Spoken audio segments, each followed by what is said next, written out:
Every ideology has symbols that are specifically associated with it. Commonly, flags symbolize the main ideas of their countries. Political parties and even the stock exchange have characters to represent them. Religion is in its own class when it comes to creating characters and using colors and symbols to represent it. Buddhism is no different. Buddhism has a long tradition of creating art inherent to its ideology. Each Buddhist school has its own style and tradition of art. These styles are influenced by Buddhism and the country that is producing the art. Here we will focus on the artistic style of Tibet, specifically on thangkas. A thangka is a sacred piece of artwork that is created to aid in meditation or worship. It is a painting or work of embroidery that is mounted on a piece of fabric. The word thangka can literally be translated as flat painting, or displayed painting. The mounted painting is fitted with dowels on either end so it can be rolled up and stored when it is not in use. Each Buddhist country has its own tradition in creating its art. In India, Buddhist art draws heavily on the influence of the Hindu art that preceded it. In many art forms, there is an obvious link to deities and situations common to Hinduism. One common example is the Wheel of Life, which includes Hindu gods in the demigod realm. Another place where we see the influence of the prevailing culture in Buddhist art is in the Eastern European countries like Georgia. Many Buddhas and other deities portrayed in the art of this region bear a halo similar to those found in portraits of saints and other deities in the Eastern Orthodox Christian religion. Art is not created in a vacuum, and this is evident as Buddhism expands outside of India and across the world. Some scholars claim that early in the Buddhist tradition, depictions of the historical Buddha were forbidden. This is not proven to be expressly true, but portraits, sculptures, and other works of art portraying the Buddha dating to his time period are extremely rare. Nevertheless, beginning with the break between the Mahayana and the Theravada schools of Buddhism, more depictions of the Buddha arise. As Mahayana Buddhism spread, there became a need for a new way to connect with aspiring Buddhists. Statues, carvings, and other forms of art in the round became a way to abstract ideologies in Buddhism and make them into concrete objects. An example of this is in the temple of Borobudur in Java. Many of the Buddhas at this temple are said to be hidden, revealing themselves only to true believers. In reality, it only takes a certain perspective to see these Buddhas. This is a type of lesson that could be taught to budding Buddhists that may have been difficult to make clear through words and doctrine alone. In Tibet, the thangka played a similar role. While not art in the round as statues or temples are, the thangka is just as important to Buddhists when trying to attain the ultimate goal of enlightenment. The thangka art of Tibet is unique because it is able to draw on a much longer tradition of Buddhism than almost any other part of Asia. Tibet was one of the last Asian countries to embrace Buddhism, and the history of Buddhism before its settlement in Tibet is clearly seen in the art forms of Tibet. Although Tibet had the longest history of Buddhism preceding its conversion, it was also subject to the canonization of the correct and sacred proportion of Buddhist art. While art from around the Buddhist world does reflect the culture in which it was produced in, it must also adhere to rules that regulate the creation of art in Buddhist tradition. Unlike most paintings done in an Abrahamic tradition, nearly all art created in Buddhist tradition is created to assist in meditation, and later in the worship of deities for practicing Buddhists. Because of this, much of Buddhist art follows a prescribed method of iconology. For example, there are correct proportions laid out for the creation of a figure of a Buddha. There are also meanings ascribed to colors and symbols that do not change throughout the Buddhist world. The art of Tibet is no exception. The thangka is created in prescribed ways, and the figures represented in art nearly all conform to the prescribed methods of proportion.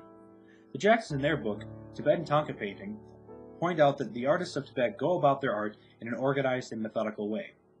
Each canvas is prepared in the same way, with slight variations depending on the artist. A suitable piece of fabric is found for the painting. Traditionally, scroll paintings were done on silk. Today, many are painted on cotton fabrics such as muslin. The fabric is then stretched much like a canvas over a wooden frame.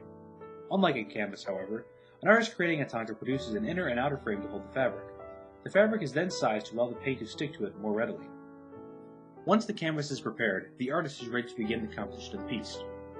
Typically, a master artist sketches the thangka and then passes it to an apprentice who would do the actual painting. Each image included a given thangka is comprised of according to the proportions set for it. Many groupings, landscapes, and even the Buddhas themselves are part of what many consider to be stock characters. Depending on the position of the figure represented, standing, sitting, etc., there are proportions outlined for the entire piece. For example, the standing goddess will be 108 sor in length. A sor is a unit of measure roughly equivalent to a finger width. The measurements within a tanka were not absolute.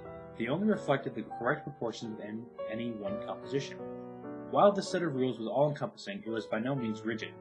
Even though the rules governing composition would stay the same over time, the way culture influenced the stylization of a piece would not.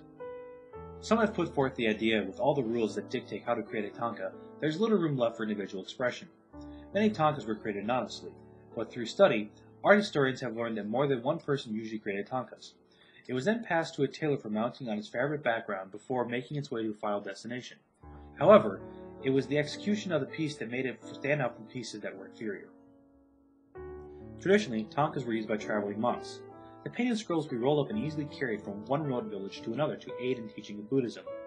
This rolling and unrolling of the scrolls, along with temperature and humidity variations, smoke from fires, and use, have caused damage to nearly all tanka scrolls from antiquity. These tankas were not intended to be objects that would be preserved. They were produced to be used and help teach the doctrine of Buddhism. They were not produced simply as objects of beauty, but as sacred objects for the use and a purpose. Tanka paintings provide a concrete representation of the iconography that accompanies Buddhism. Many of the figures depicted in paintings were not only to try to teach the viewer a lesson on proper Buddhist practice, but also tell a story of the history of Buddhism.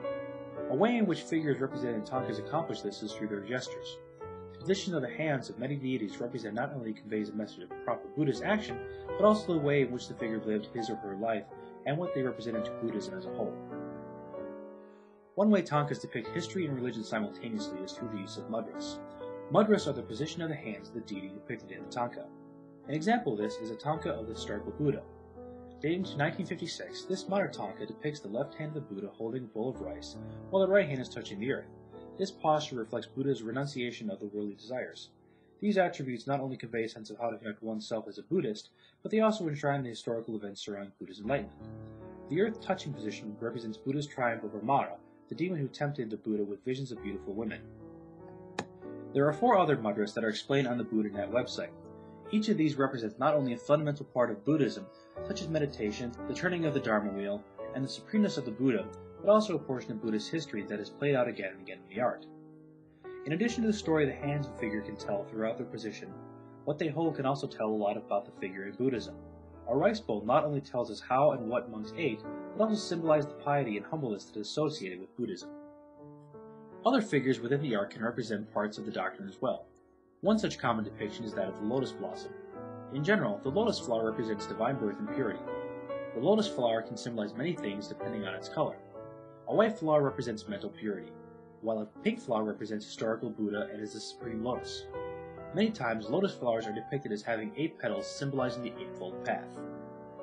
Buddhist art takes the underlying doctrine of Buddhism and turns it into something that is more easily contemplated by a person studying Buddhism.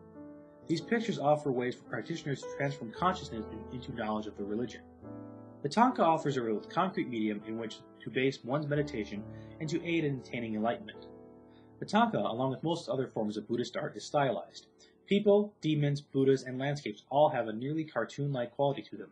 However, by using the stylized version of the world, Buddhist art is able to create a sort of cohesion that links the art of antiquity to art still being created today.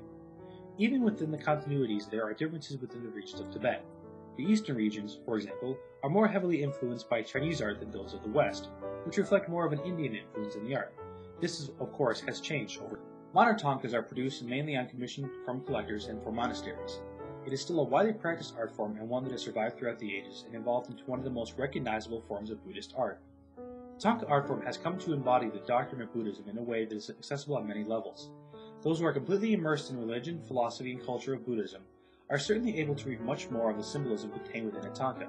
However, with only limited amounts of insight into the Buddhist way of thinking, one can gain a deeper understanding and appreciation for these magnificent works of art, and ultimately for the way of life that is Buddhism.